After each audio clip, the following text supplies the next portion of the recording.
feito! Está feito! Oh, aleluia! Está feito, querido. Está feito. Eu não sei qual é a sua necessidade, mas eu sei que meu Deus é um bom Deus. E Ele é o teu Pai. E na palavra de Deus tem tudo que você precisa. O que Ele disse, se você crer, saiba que já está feito. Diga comigo, está feito. Oh, aleluia. Olha para o teu vizinho e diz, está feito. Diga para ele agora, eu não sei o que é que você precisa, mas em Deus está feito. Aleluia, pode sentar, glória a Deus. Obrigado, grupo de louvor, obrigado, pessoal. Queridos, eu não sei, mas está feito, viu? Eu não sei o que é que você precisa, mas está feito. Amém. A gente precisa de parar de questionar o que Deus diz. Tem de acreditar no que está escrito, amém? Você não crê que a Bíblia é a palavra de Deus?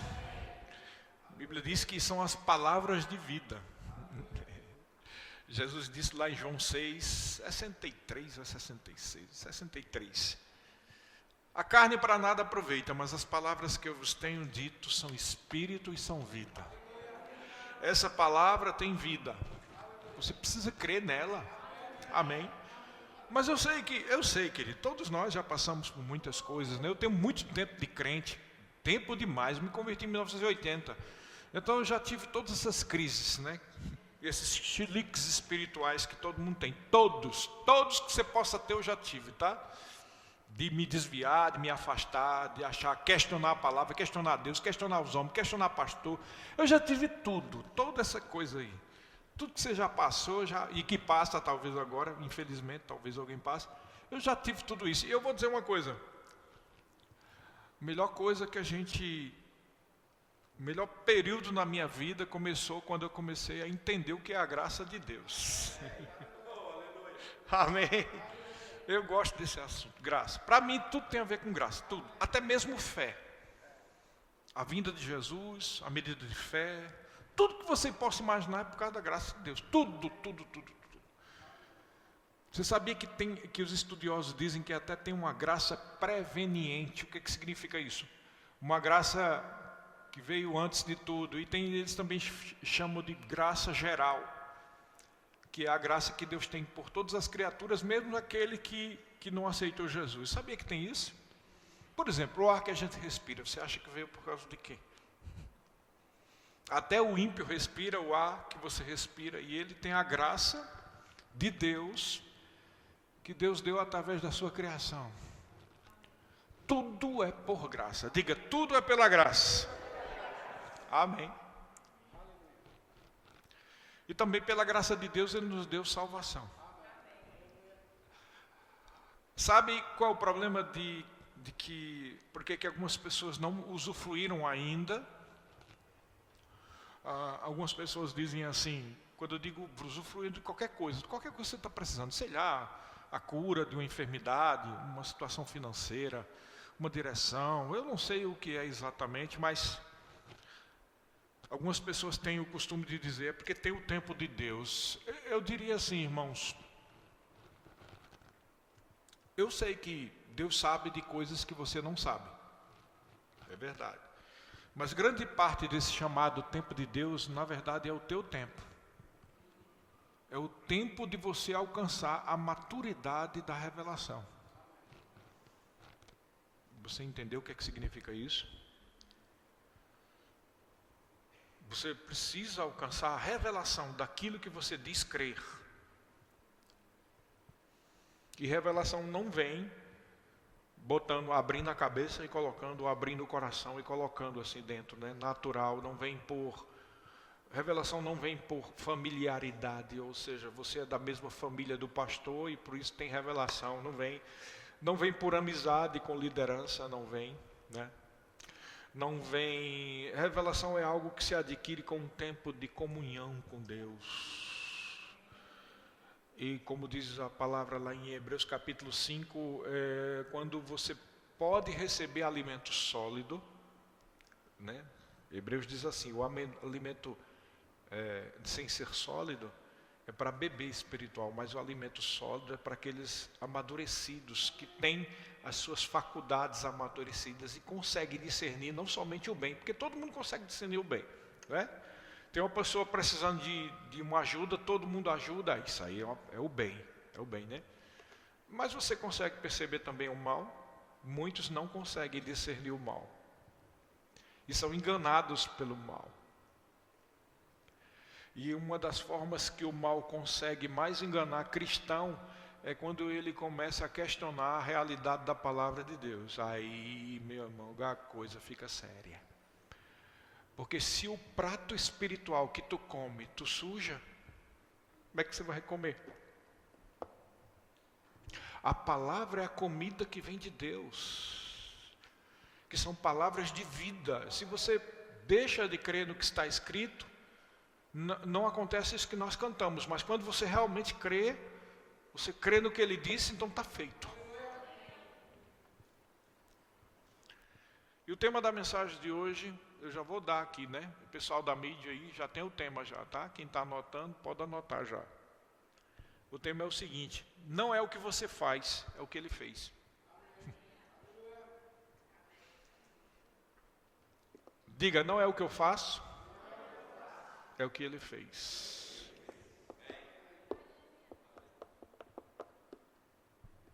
Não é o que eu faço. Não importa o que eu faço, nunca vai alcançar em pagar aquilo que ele fez. Vamos abrir a Bíblia. Eu estou na versão NAA, né? Nova Almeida Atualizada, que é uma atualização da Revista e Atualizada. No Efésios capítulo 3, versículo 8. Que diz assim, Efésios 3, 8, quem tem Bíblia de papel, abre. Vou esperar quem tem Bíblia de papel, amém?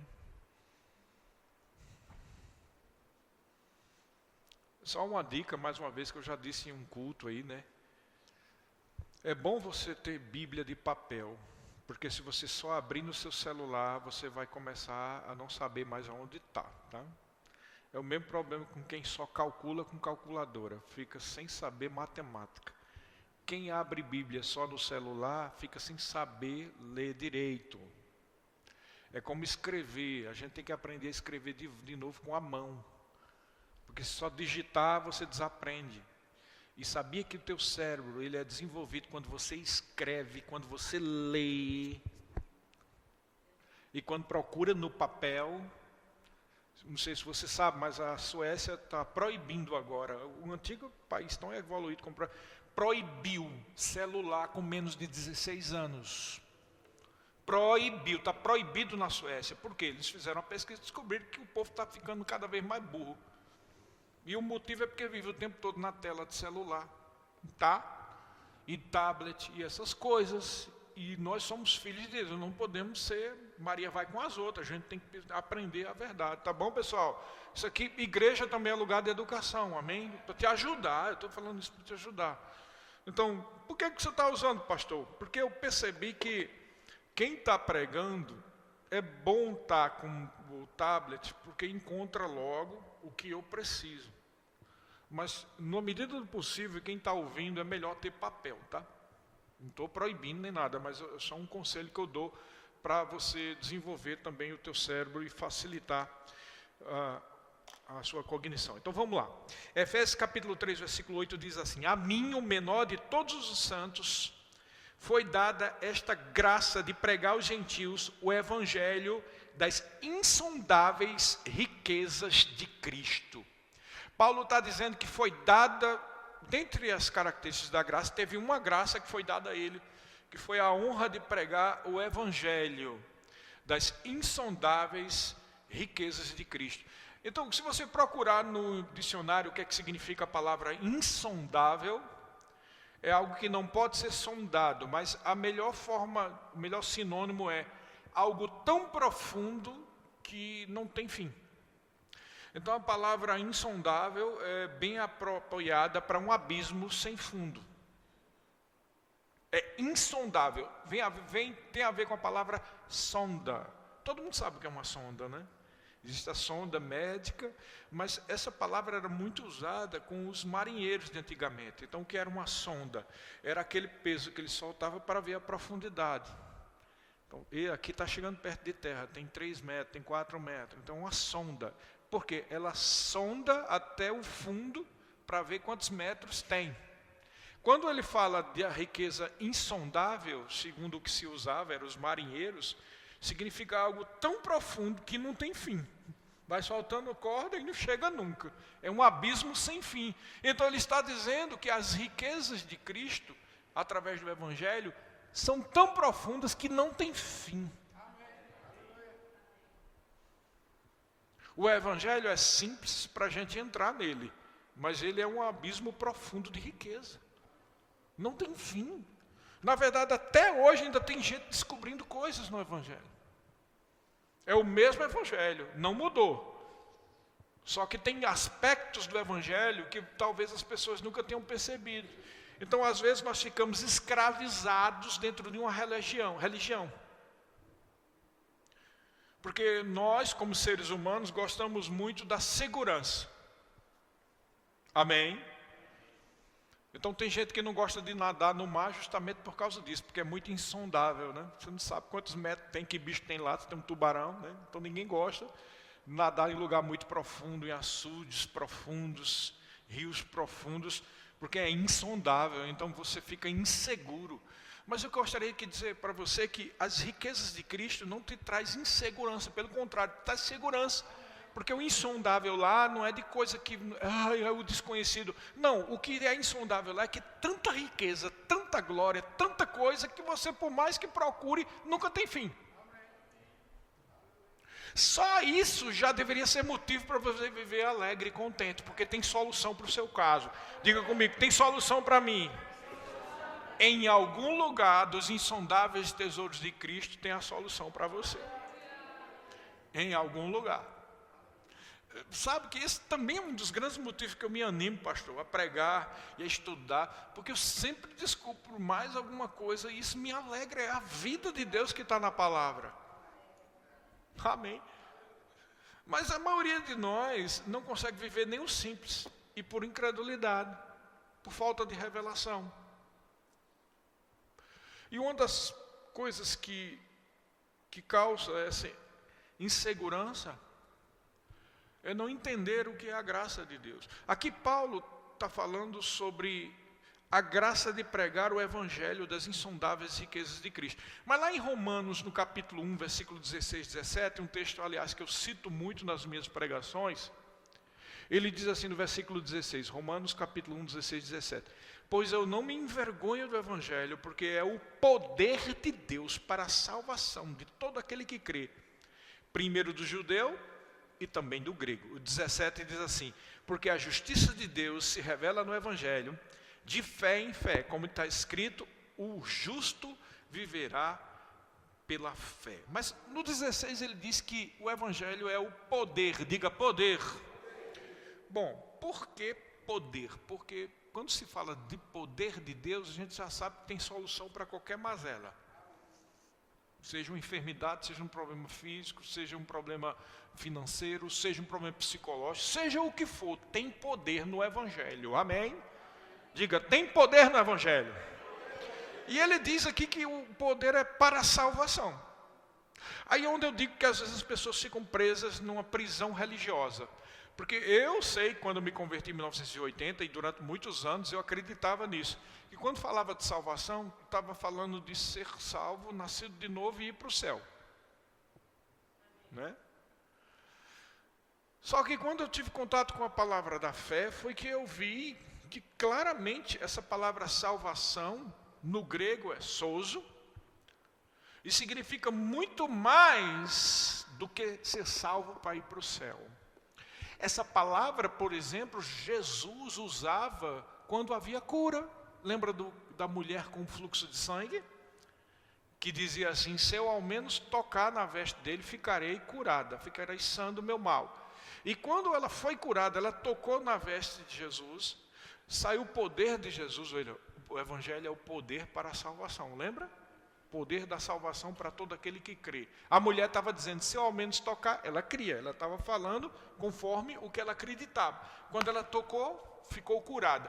Aí sabe o que Jesus Cristo diz? Olhou para ela e disse, filha, a tua fé te salvou. Ele fala a mesma palavra, sozo. E aqui nesse versículo de Romanos, nós vimos que o Evangelho é o poder para a salvação. Então, o Evangelho é o poder para a cura, o Evangelho é o poder para a solução, o Evangelho é o poder para a direção da sua vida, o Evangelho é o poder para a mudança na sua vida, o Evangelho é o poder para a cura física, psicológica, ou o que quer que seja, porque o Evangelho é o poder de Deus para a salvação. Agora, uma coisa é você ouvir isso e dizer que coisa linda. Outra coisa é realmente você crer com revelação.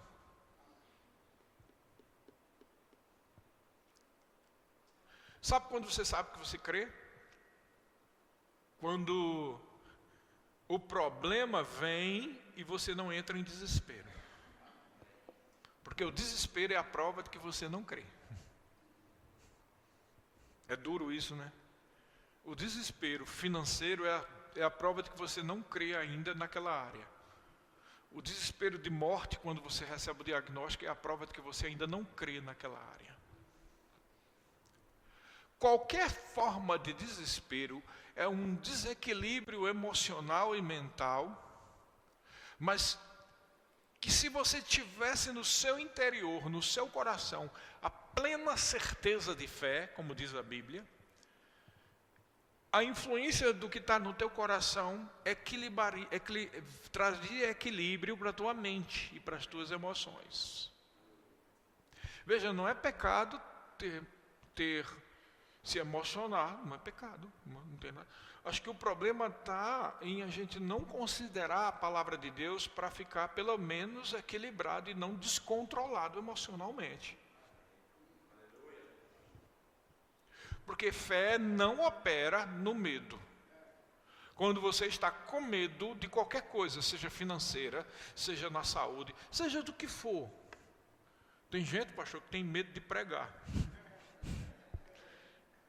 Você já pensou se aqui fosse uma daquelas igrejas que tem uma certa denominação que o povo antes do culto ora, né?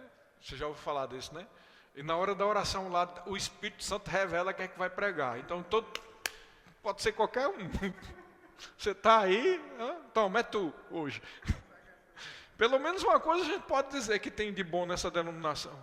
Espírito de medo de pregar, vai embora. Só fica naquela igreja quem está preparado. Não é verdade? Mas deveria ser assim, né? Porque aí você deixaria de ter medo. Todo mundo estaria afiadozinho na palavra, hein? Vai que eu sou chamado para pregar, não é verdade? Então, você precisa entender que foi pela graça de Deus, Deus criou o mundo, Deus criou tudo que existe. E essa graça, ela atinge até mesmo os ímpios. Mas tem uma graça maior que veio por intermédio de Jesus Cristo. E aqui em Atos, no capítulo 20, versículo 24, sabe que comigo, se quer que o pastor Sérgio pregue, sabe que vai ter trabalho de estar procurando na Bíblia, porque eu nunca prego uma pregação com menos de 4 versículos, pelo menos 5 ou 6. Vamos lá. Atos 20, 24, porque é na palavra que você vai ter segurança. Atos 20, 24 diz assim, porém,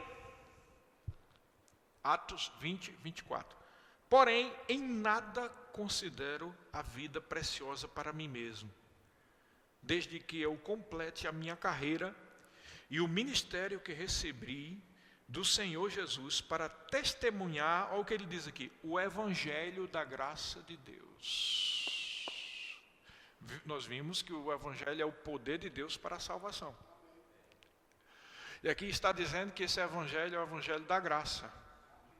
Lembra que eu disse no começo que tudo tem a ver com a graça? Mas é preciso você entender o que é a graça, porque realmente se você entendesse no seu coração o que é a graça, você estaria sempre com um sorriso no rosto e nunca desanimado. Porque aprove a Deus te chamar, aprove a Deus te abençoar, aprove a Deus salvar a tua vida. Amém? Então, Por que nós estamos falando isso? E até o título dessa mensagem não é o que eu faço, mas o que ele fez. Porque eu quero fazer uma pergunta aqui para todo mundo. A gente tem ministrado sobre santidade, alguns têm vindo aqui falado sobre a importância da oração. Nos cultos de oração a gente fala muito sobre o que é oração, isso é a importância de orar em línguas e tudo mais. A importância de crucificar a nossa carne. E tudo isso é verdade. Mas a pergunta que eu quero fazer para vocês é: será que eu preciso reconhecer que eu sou um miserável pecador, despreparado, para crucificar minha carne e ter um verdadeiro relacionamento perfeito com Deus? Porque todo mundo sabe que nós somos imperfeitos, né? Do ponto de vista natural. Todo mundo tem defeito aqui, tem ou não tem? E todo mundo sabe aqui que seja de uma área, seja de outra, seja pouco, seja muito, todo mundo tem tentação. É verdade ou não é? Quando se fala tentação, todo mundo pensa logo em tentação sexual, mas tentação é tudo aquilo que faz tirar você da palavra. Tentação de ficar no celular em vez de ir para a Bíblia. Tentação de comer demais, né? O pastor tem que confessar o pecado. Ele, quinta-feira, me trouxe uma tentação, um doce de coco, misericórdia, que é bom. Claro, estou brincando aqui, mas tentação seria tudo aquilo que tira você do alvo. Então todo mundo sabe que nós temos defeitos, que nós temos tentações, não é verdade? Mas será que para eu poder ter um relacionamento com Deus e realmente visualizar o que é importante, eu preciso reconhecer que eu não valo nada, que eu sou uma porcaria, que eu não sirvo para nada? Será? Não, diga não. Não é o que você faz, querido. Não é mesmo que você tenha que crucificar a carne, ou quanto você é santo, ou quanto você é generoso, né? Eu vou dar o dízimo, vou dar a oferta, porque eu sou generoso. Queridos, não é o que você faz que dá a mudança. Então é muito comum a gente encontrar pessoas que pensam ou dizem assim: eu estou com esse problema de enfermidade, mas eu não sei mais o que fazer. Eu vou para a igreja, eu dou dízimo, eu dou oferta. Eu faço isso, eu faço aquilo, eu trabalho no departamento, eu faço aquilo. Eu merecia um negócio desse? Esse é que é o problema. Tudo isso é eu. Isso é egocentrismo. Não é o que você faz que faz você usufruir das insondáveis riquezas de Cristo. É a revelação no seu coração de uma vez por toda que Ele já fez. Já está feito.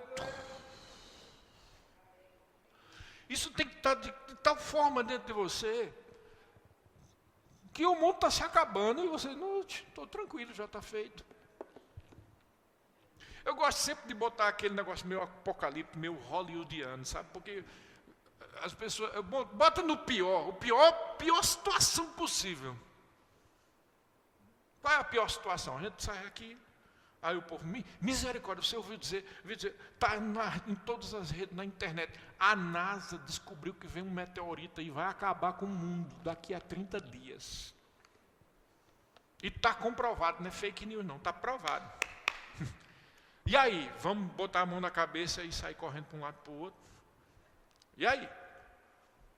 Mesmo sendo verdade isso, querido, você tem que estar tão consciente de quem você é, de que filho de Deus você é, que você está tranquilo, porque você sabe, não sei, vai ser desviado, esse negócio vai explodir por lá, ou a gente vai ser arrebatado antes, eu não sei o que vai acontecer, mas ninguém vai morrer aqui, tacado fogo em todo mundo, não. Tem que pensar numa coisa bem ruim assim, bem grande, para poder entender do que é que nós estamos falando. Não importa o que o diabo tente, ou a pior coisa que possa acontecer na vida de todo mundo e na sua vida, nada disso desfaz a verdade de que o Evangelho é o poder de Deus para a nossa salvação. Porque esse Evangelho de Cristo é o Evangelho da graça do Deus Todo-Poderoso, querido, é o teu Pai, é o nosso Pai. Tenha temos que sair desse nível natural de achar que, ai meu Deus, ai, eu estou sendo injustiçado. Se ao menos eu tivesse nascido numa família rica. Para com essa história, queridos. Aprove a Deus te salvar. Você tem o melhor dessa terra. Você tem Jesus. Você tem a salvação plena. Mas veja, o Evangelho é o poder de Deus para a salvação de todo aquele que crê.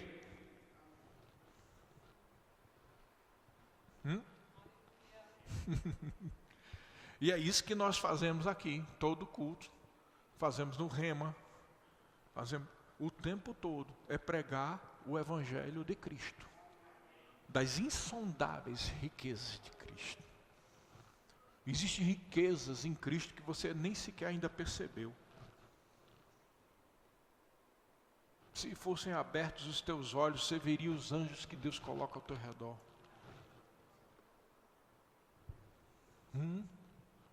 Porque, queridos, isso não é uma figura de retórica, isso aqui não é uma frase de efeito.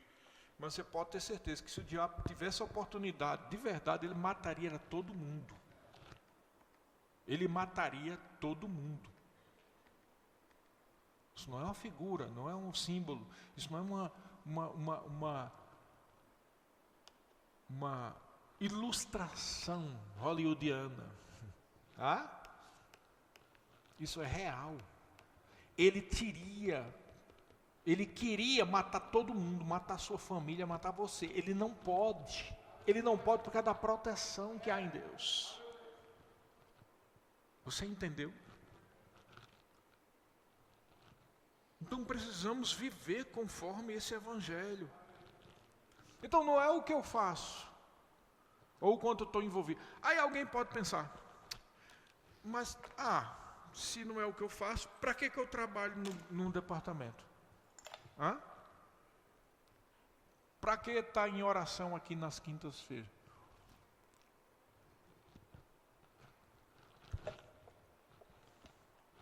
Para que fazer o rema? Para que vir para os cultos? Porque se eu creio que já foi feito, e que a graça de Deus é poderosa, para que, hein, pastor? Para que eu me envolver com essas coisas, né? Eu não estou perdendo tempo não, para que isso? Hein? Você precisa entender que você faz isso não é para ser abençoado. Você deveria fazer isso não é para ser abençoado. Isso não é um dinheiro, uma moeda de troca. Amém. Nós devemos entender que o que convence o homem e conduz ao arrependimento não é a sensação de culpa porque você não está fazendo algo, não é a ira. A Bíblia diz que é a bondade de Deus que produz o arrependimento. Mas veja, isso está escrito lá em Romanos capítulo 2, versículo 4. Diz assim, ou será que você despreza a riqueza da bondade, da tolerância e da paciência de Deus, ignorando que é a bondade de Deus é que leva você ao arrependimento. Então, isso nos dá a dica porque que a gente deve se envolver com as coisas de Deus. Não é porque você está com medo da ira de Deus.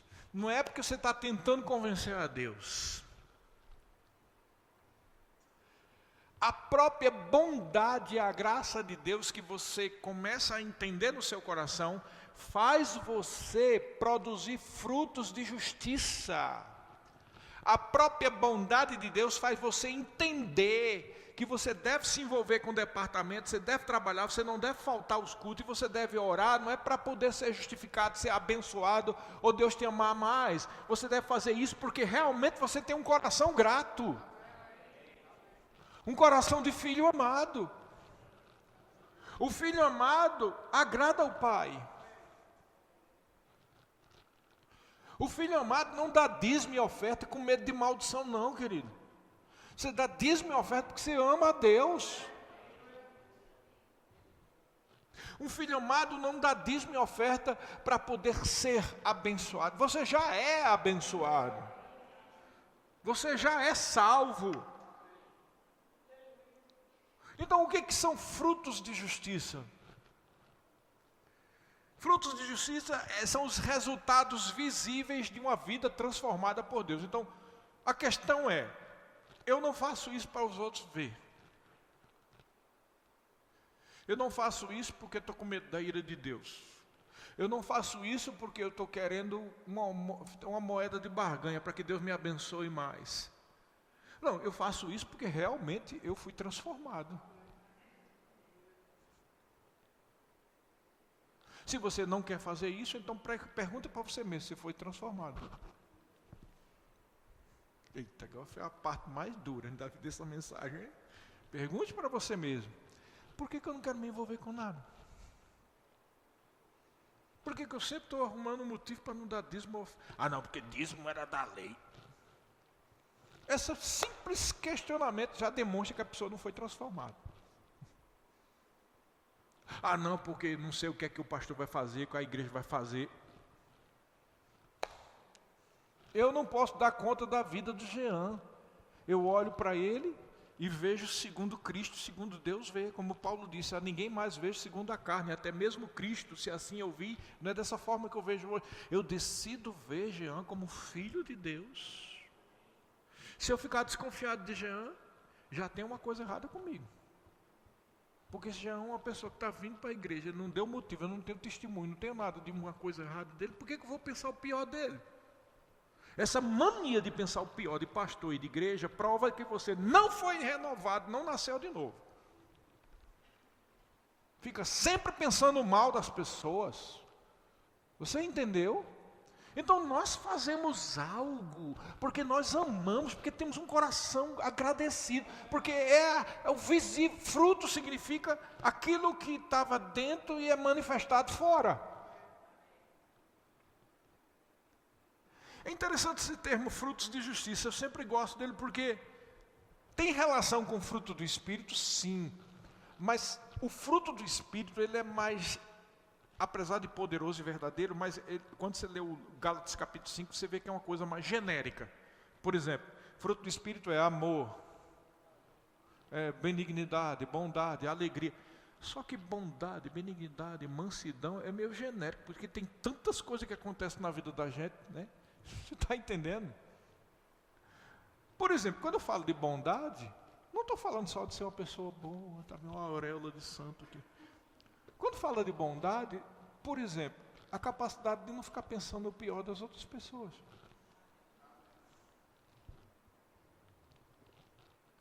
Por exemplo, a bondade de querer se envolver para ajudar o irmão que está padecendo necessidade.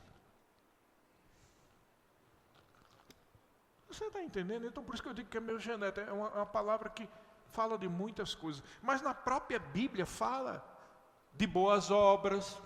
Filipenses capítulo 1, do 9 ao 11, Paulo faz uma oração e diz assim, também faça essa oração, que o amor de vocês aumente mais e mais, em conhecimento e percepção. Aí no versículo 10 ele diz, para que vocês aprovem as coisas excelentes e sejam sinceros e inculpáveis para o dia de Cristo. Aí ele diz no 11, cheios do fruto de justiça que vem por meio de Jesus Cristo para a glória e louvor de Deus. Ou seja, as coisas que são louváveis, ajudar o próximo é uma coisa louvável, não é? Então isso é um fruto de justiça. Mas veja, eu não pratico fruto de justiça para poder ser abençoado. Eu não pratico fruto de justiça ou abençoo as pessoas para poder Deus me amar mais. Eu não pratico fruto de justiça porque depois a pessoa que não sabe o que é isso, sabe o que acontece? Vai no médico, o médico diz, está com câncer. A primeira coisa que a pessoa pensa, mas eu fiz tanta coisa boa. Né? Não diz para os outros, mas dentro de si fica, eu ia para os cultos, eu dava dízimo, eu dava oferta. Eu abençoava os pobres. Por que é que Deus permitiu que essa coisa acontecesse comigo? Aí já está errado, já demonstra onde é que estava o coração. Porque não é o que você faz que evita você de ter um câncer, é o que você crê da salvação.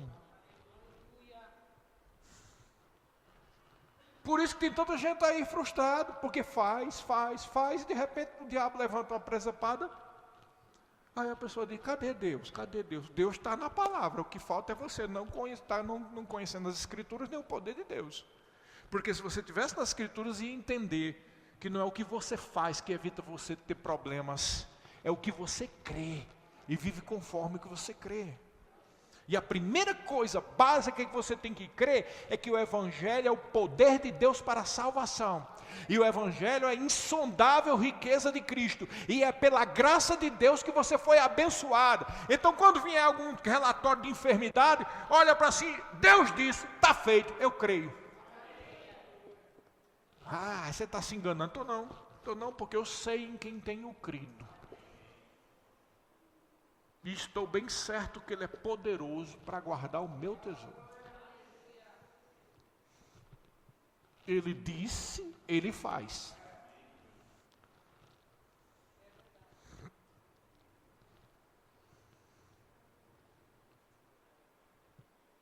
Amém. Mas a gente tem essa mania, faz uma coisa, faz outra. E eu fiz isso, eu fiz aquilo outro.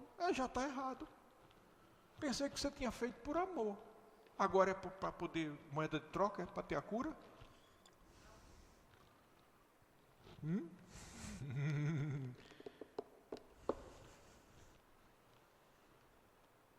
O diabo, ele é ruim, ele não presta, querido. O mundo jaz no maligno. A nossa luta não é contra carne nem sangue, é contra principado e potestade. Significa que você, uma vez ou outra, você vai ser confrontado. Então você, em vez de estar culpando a Deus, se levante como homem, como mulher de Deus, vai e resista a Ele como Jesus resistiu com a palavra. Porque o diabo vai trazer para você, cadê você que deu oferta, deu dízimo, estava lá, toda quinta-feira reunião de oração, hein? Cadê você? É isso que ele vai dizer.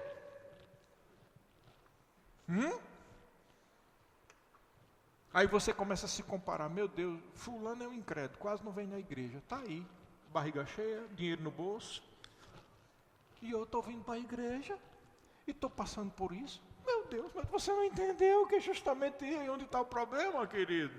Se você anda crendo na graça do Deus Todo-Poderoso que cuida da tua vida, o poder de Deus do Evangelho vai trazer a cura, o milagre, aquilo que você está precisando. Você está entendendo? Isso é viver na plenitude do Evangelho. Então sempre acontece isso, de alguém ter um problema e dizer, mas eu fiz isso, aquilo outro e aquilo outro. Então, a Bíblia fala também sobre frutos de justiça com relação a dinheiro, por exemplo. Em 2 Coríntios capítulo 9, versículo 10, naquele texto que fala sobre a oferta, diz assim, e Deus que dá semente ao que semeia e pão para alimento, também suprirá e aumentará as sementes e multiplicará os frutos da justiça de vocês. Ou seja, dar oferta é considerado boa obra e fruto de justiça. Mas você dá oferta não é porque para Deus, para Deus me abençoar nas filhas. Não, você dá oferta porque você é filho, você ama Ele. Mas se você não dá oferta, faça o que você quiser, só não venha me dizer que você é filho de Deus. Simples assim.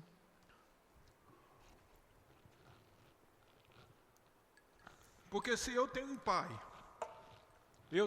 natural, né? Infelizmente eu não tenho o meu agora, desde 89 que já partiu. Mas se eu tenho um pai, e sei onde ele mora, e não vou fazer uma visita para ele, que espécie de filho sou eu? Você pode ficar com raiva dos outros falar de você, mas você está demonstrando que você é um filho bastardo. Um filho que não honra pai. Mas quem sabe sou eu sou filho dele, você não tem que se meter. Não. Você não visita o seu pai e quer falar para os outros que para ter razão, não tem. É a mesma coisa. Como é que a gente não faz fruto de justiça nenhum e vem dizer que é filho de Deus? Não é filho de Deus coisa nenhuma. Porque quem ama, opera frutos de justiça. Como eu disse, frutos de justiça é aquilo que se torna visível, que mostra aquilo que já foi transformado dentro da gente. Então, por isso que o fruto do Espírito é o amor. Entendeu? Tudo que nós fazemos aqui nessa igreja é pelo amor. O ágape, o amor de Deus. Se não for pelo amor, é melhor não fazer. Então, quem realmente sabe o que é isso, não falta em nenhuma escala. Porque eu estou fazendo por amor a Deus. Você entendeu? Eu não faço para ser mais abençoado, ou para ser justificado, ou para o povo me ver. Não, eu faço por amor. Então, o evangelho da graça de Deus é algo profundo, é considerado insondável. Não porque não pode ser conhecido ou é um mistério, mas é porque é profundo, é graça sobre graça. É tanta coisa, querido, tanta coisa em Deus, mas existe tanta coisa em Deus que você nem consegue imaginar. Às vezes a gente pensa que as coisas de Deus é muito simples. É simples para você entrar na porta da salvação. Mas o conhecimento de Deus não tem fim. A Bíblia chega ao ponto de dizer que nós estamos sendo conformados à imagem de Cristo. Por isso que requer maturidade, porque nunca tem fim. Entendeu? Nunca tem fim. Então, eu falei aqui, fruto de justiça são boas obras, generosidade, são atos e obras para gerar unidade. A Bíblia diz lá em Tiago, capítulo 3, 18, ora, é em paz que se semeia o fruto de justiça para os que promovem a paz. Fruto de justiça também é promover a unidade. Amém. A Bíblia fala lá em Hebreus também que, falando sobre disciplina, olha só, sobre crescimento através da disciplina. No capítulo 12, versículo 10 diz, pois eles, os nossos pais, nos corrigiam por pouco tempo, segundo melhor lhes parecia. Deus, porém, nos disciplina para o nosso próprio bem, a fim de sermos participantes da sua santidade. Na verdade, olha isso aqui, ó, toda disciplina, ao ser aplicada, não parece ser motivo de alegria, mas de tristeza. Porém, mais tarde produz fruto pacífico aos que têm sido por ela exercitados, fruto de justiça. O que é o fruto? É um produto que se tem exteriormente. Então, praticar boas obras, dar dízimo, dar oferta, trabalhar no departamento, vir para os cultos, orar, são frutos de justiça. Você está entendendo? Isso cria em nós, a gente praticando frutos de justiça, não faz a gente ser mais abençoado, não faz a gente ser mais santificado, não vai atingir mais favor de Deus, mas se é assim, qual é a utilidade? Ora, eu disse aqui, a primeira utilidade é a prova de que você tem um coração agradecido e que ama a Deus. A segunda utilidade é que quando você está envolvido nesse ambiente, a sua mente não pensa besteira. Amém. Por isso que você tem que estar envolvido sempre, você tem que vir para todos os cultos. Porque para pensar besteira, há 20 anos atrás isso era muito fácil. E agora com internet e celular, está mais fácil ainda. Você já viu como é fácil pensar besteira quando você está passando lá no Instagram? Aí você passa. A Copa do Mundo é uma roubalheira, estão favorecendo a Argentina. Passa. Governo vai trazer taxa, não sei o que, de imposto. Você já vai pegando. Aí, passa de novo. Diz, fulana que denunciou porque oraram num evento, não sei o que. Aí, o governo envolvido, né? Contra a palavra de Deus. Você vai vir. Meu amigo, aí daqui a pouco você vai fumegando. Daqui a pouco tu tá carne pura. Naquele tempo, há 20 anos atrás, era fácil você pensar besteira. Agora está igual, como diz aquele ditado, empurrar bêbado em ladeira. Mas quando você está envolvido com as coisas de Deus, quer seja na oração, quer seja na palavra, quer seja trabalhando num departamento, quer vindo para o culto, a tua mente não fica envolvida com essas besteiras. Você está entendendo? Você não vai perder tempo com aquilo que não vai mudar, porque na hora que você está num hospital, lá, na cama de um leito do hospital, porque qualquer que seja o motivo, seja uma doença, seja um acidente automobilístico, ou o que for, Internet, o que os outros dizem, governo, não vai resolver nada da tua vida. O que vai resolver é aquilo de Deus que você pode acessar. Você entendeu? Por isso que eu digo, nada é mais importante do que a gente receber como revelação o evangelho das insondáveis riquezas de Cristo, entender o que era a graça, financiar e investir na nossa fé, na nossa conexão com o Pai Celestial que criou todas as coisas. Ele é o meu Pai, é o teu Pai. Diga, o Senhor Deus é o meu Pai. Jesus Cristo é teu irmão mais velho, o Espírito Santo é teu amigo. Precisamos entender essas verdades e não viver dessas bobagens do dia a dia, que não vai mudar a eternidade. O que você semeia aqui, você vai colher na eternidade, viu? Pode não receber aqui, mas recebe lá.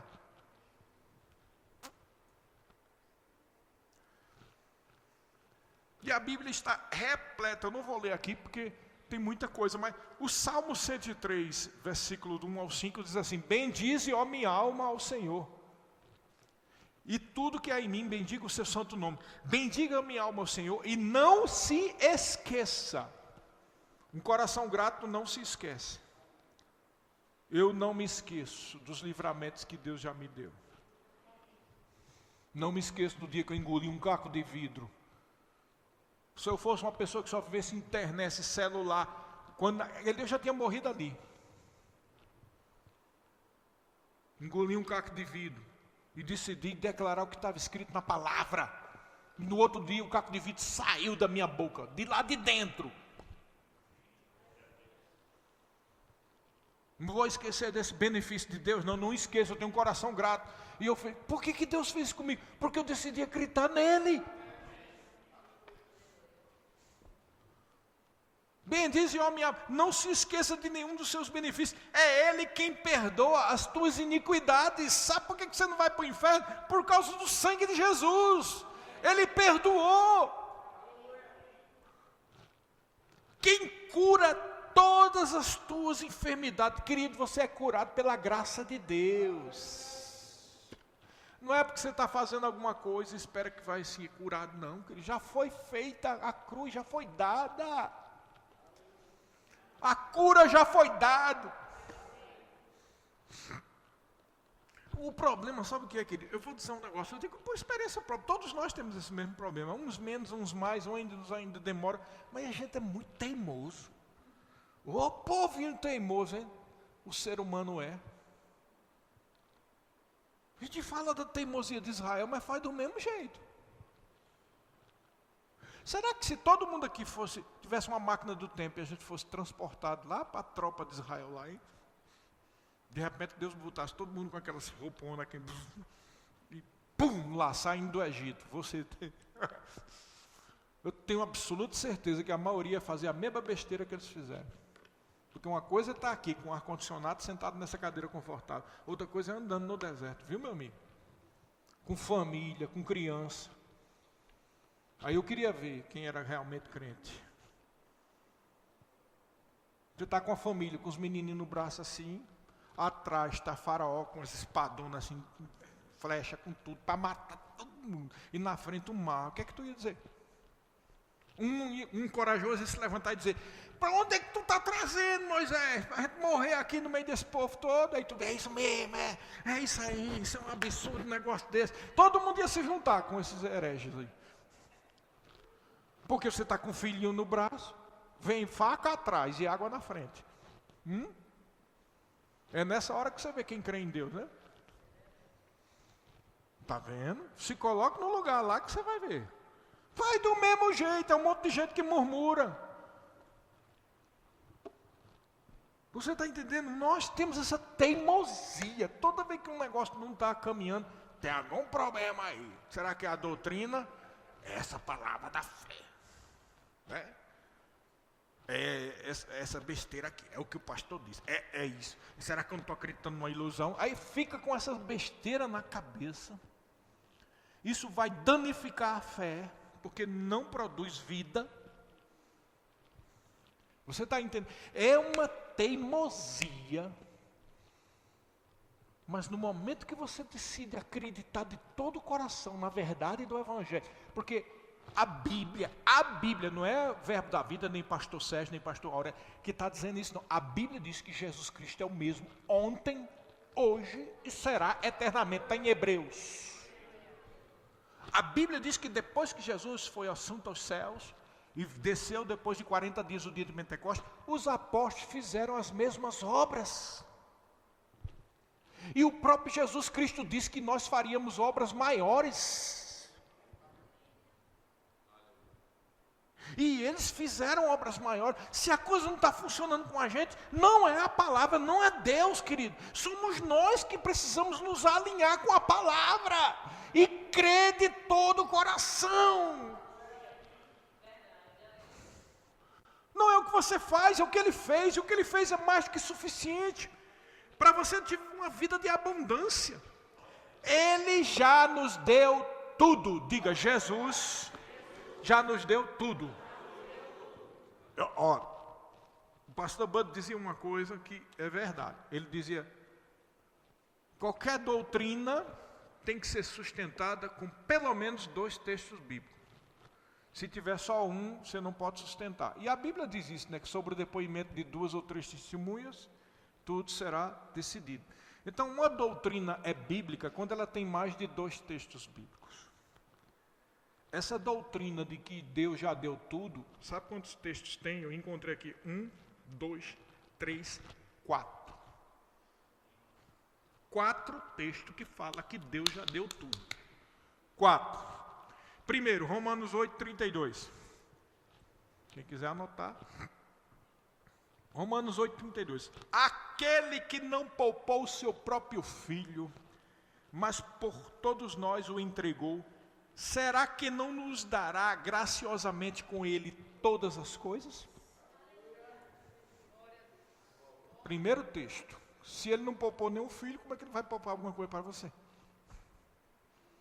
Se eu não estou recebendo, então o problema não está com Deus. O problema começa logo quando você diz assim: por que é que eu não estou recebendo? Pronto, já está explicado por que é que você não recebeu. Como assim? Se eu pergunto por que eu não estou recebendo, é porque ainda não tive a revelação de que eu já recebi em Cristo. Já começa aí o erro, está vendo? Está vendo que é uma revelação? Tem que andar conforme essa revelação. Segundo texto, vamos lá para o segundo texto. Efésios 1, 3. Bendito seja o Deus e Pai do nosso Senhor Jesus Cristo, que nos abençoou com todas as bênçãos espirituais nas regiões celestiais em Cristo. Digam, todas. Cura física é uma bênção? É ou não é? Um salário maior que você precisa é uma bênção? É ou não é? Parece que está todo mundo com medo de dizer. Ah, mas pastor, as bênçãos são espirituais. Querido, que bênção é essa que está lá no céu e você não sabe nem o que é? Não, eu sou abençoado. Que bênção é? Não sei. A Bíblia diz. Bênção que não traz nada na sua vida não é bênção. A bênção é espiritual porque já foi feito lá e você precisa tomar posse daquilo que foi feito, entendeu? Lá já foi dada a sua cura, já foi dado tudo. Jesus, quando ele disse está consumado, ele fez tudo. Aí a Bíblia diz em Hebreus que ele pegou o sangue e fez o quê? Levou ao tabernáculo celestial. O sangue que selou de vez que está feito. Então a bênção é celestial, mas você toma posse. Já tem 2 aqui, né? Aqui alguém poderia dizer, não pode ter essa doutrina não, né? Então vamos lá, 2 Pedro capítulo 1, versículo 3 ao 4. Pelo poder de Deus nos foram concedidas todas as coisas que nos conduzem à vida e à piedade, pelo pleno conhecimento daquele que nos chamou para a sua própria glória e virtude. Por meio delas, ele nos concedeu as suas muito preciosas e grandes promessas, para que por elas vocês se tornem coparticipantes da natureza divina, tendo escapado da corrupção das paixões que há no mundo. Que texto maravilhoso. Ele não está falando só de coisas materiais, ele está falando de coisas espirituais, de posições em Cristo. Mas ele aqui também diz que é pelo pleno conhecimento. Você entendeu? Você precisa conhecer para crer nelas. Mas se o pregador começa a dizer só coisa superficial, você não vai conhecer. Você entendeu? Então é pelo pleno conhecimento. Tá bom, mais um texto. Mais um. 1 Coríntios capítulo 3, versículo 21 ao 23. Vai, o quarto texto. Diz assim: portanto, ninguém se glorie nos homens, porque tudo é de vocês. Seja Paulo, seja Apolo, seja Cefas, seja o mundo, seja a vida, seja a morte, seja as coisas presentes, sejam as coisas futuras, tudo é de vocês. E vocês são de Cristo e Cristo é de Deus. Ou seja, tudo. Coisas presentes e coisas futuras. Cura é coisa presente? É ou não é? Viver no céu é uma coisa futura. O pagamento das contas que você está devendo é coisa presente? Participar do milênio é uma coisa futura. Então, do mesmo jeito que o milênio, o céu é teu, também a prosperidade e a provisão aqui é tua também, e a cura. Temos 4 textos. Como diz lá no Nordeste, é prego batido, ponta virada. Está feito. Ele diz, está feito. O que é que está feito? Tudo é teu. Você não precisa ficar preocupado. Isso tem que cair como revelação no seu coração. E você não negociar isso, porque o diabo, ele tenta, ele traz. Olha aí, cadê? Tu disse que toda a tua geladeira não tem nada. Ele vai tentar, querido. Você tem que falar para a geladeira. Como eu falei para o botijão de gás. Estava cansado de subir não sei quantas lances de escada com um botijão, porque não tinha elevador naquele prédio. Eu olhei para o botijão de gás e disse, você, desse jeito mesmo, gritando, você não vai faltar, vai ter gás, eu não vou se esquecer de você aqui. Assim como Jesus falou para a figueira não tem ouvido, botijão de gás também não tem não, embora ele faça um chiadozinho, queira falar, né? Ele fala mais do que uma figueira. Ele fala fazendo chiado e ele faz umas besteiras. Se você não tomar cuidado, ele explode. E eu falei para o botijão. Esqueci mesmo. Foram meses usando aquele botijão de gás. Demorou tanto que enferrujou a válvula e ficou lá. Quer dizer, eu além de usar vários meses, ele ainda ficou botando para fora. Eu não sabia o que fazer. Liguei para o bombeiro. Mas o bombeiro demorou 15 minutos com o bicho fazendo. O cara ainda foi lá, fechou a válvula e ainda usei vários meses. Diga, como é que se explica? Você não usava. Todo dia, no mínimo, eu fazia uma comida no almoço e fervia água de manhã e de noite. Todo dia. Você acha que não dá para gastar durante 6 meses, 8 meses um botijão de gás, não? A ponto de enferrujar a válvula? Porque eu disse para o botijão. Você tem que falar para a sua geladeira. Você tem que falar para a sua conta. A minha conta bancária vai estar cheia. Isso não é viver para esbanjar próprios prazeres, não, Miguel. Você precisa pagar suas contas. Você precisa investir no reino. Você não pode ficar atormentado com 2 coisas. Preocupação com conta que tem que pagar. Como é que você vai viver desse jeito? Deus quer que você tenha dinheiro para pagar suas contas. Deus quer que você tenha saúde para você pregar o evangelho, fazer as coisas que tem que ser feitas. E você tem que dizer também, como eu digo aqui nas orações, eu vou completar os meus dias aqui nessa terra com integridade espiritual, integridade na alma, no meu intelecto e nas minhas emoções, e com integridade física. Eu não aceito morrer numa cama de hospital.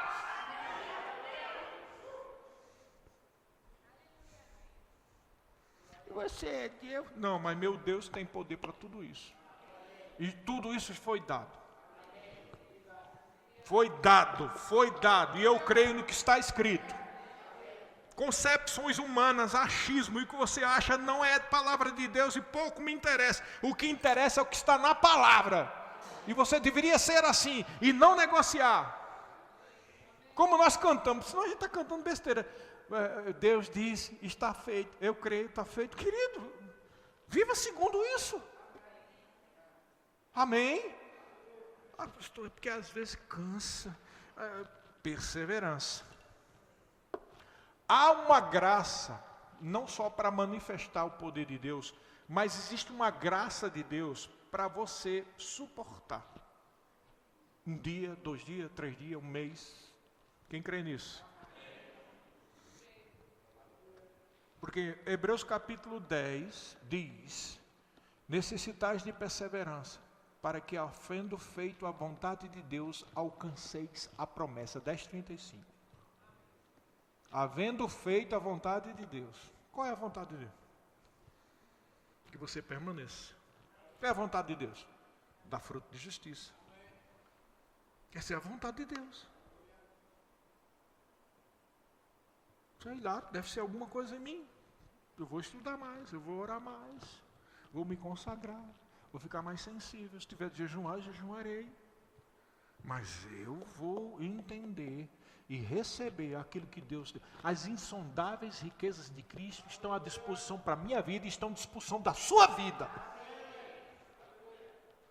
Tem que parar com essa história de pensar assim: eu não sou pastor, então eu não preciso estar estudando. O engano seu, para a tua vida, para o seu juízo e para os milagres na tua vida, você tem que estar estudando e muito. E confessando aquela palavra e crendo. Amém? Porque eu te digo, a diferença entre eu e você com relação a esse assunto de estudar a palavra é só a responsabilidade que eu tenho.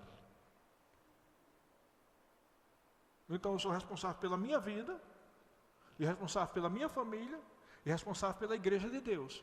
Mas você é responsável pela sua vida, você é responsável pela sua família.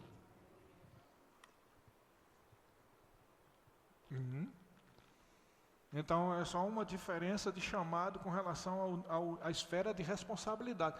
Mas a responsabilidade de estudar a palavra e de entender as insondáveis riquezas de Cristo é para todo mundo, querido. Por quê?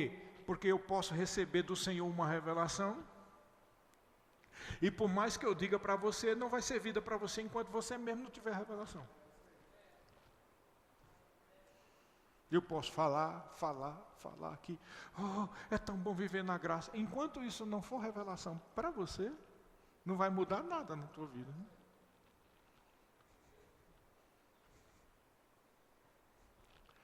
Quem estragou esse negócio todo foi o pessoal que ensinava o tempo todo sobre a soberana vontade de Deus. Isso estragou muita gente, viu, meu amigo? Que Deus tem soberania, tem, que Ele pode, mas tudo que Deus faz, Ele se deixa conhecer através da sua palavra. E esse negócio de soberana vontade de Deus fez o povo ficar preguiçoso, para não saber das insondáveis riquezas de Cristo, e não gerar vida, e não gerar fé, e não haver mudança. Por isso que todo mundo pensando que existe uma casta sacerdotal de pastores e pastoras. Eles é que tem que orar, eles é que tem que estudar. Eu vim aqui no domingo e recebo uma palavra. Vai assim que você vai caminhando para o caixão. Eu sou direto, querido, porque é melhor a gente ser direto antes do que depois ter que fazer um velório. Não é melhor? Vida, a gente quer vida, a gente quer morte, não quer vida. Amém, queridos? Estamos falando sério, porque a vida é assim. Eu já perdi pai e mãe, já vi tanta coisa, já fiz tanto velório que me cansei. Aqui da onda eu devo ter feito uns 30, sei lá. Sabe por que eu fiz muito velório aqui da onda? Não é porque o povo da igreja estava morrendo, não. É porque o povo gostava da palavra que eu dava. Tem um pastor lá que dá uma palavra boa. Aí todo velório, de pai, de tio, de todo mundo, estava eu lá. Eu me cansei de fazer velório, mas eu quero trazer uma mensagem que evite o velório. E eu não vou me calar de dizer a verdade. A verdade é essa. Essa é que é a verdade. Diga, Deus disse, eu acredito. Está feito. Está feito.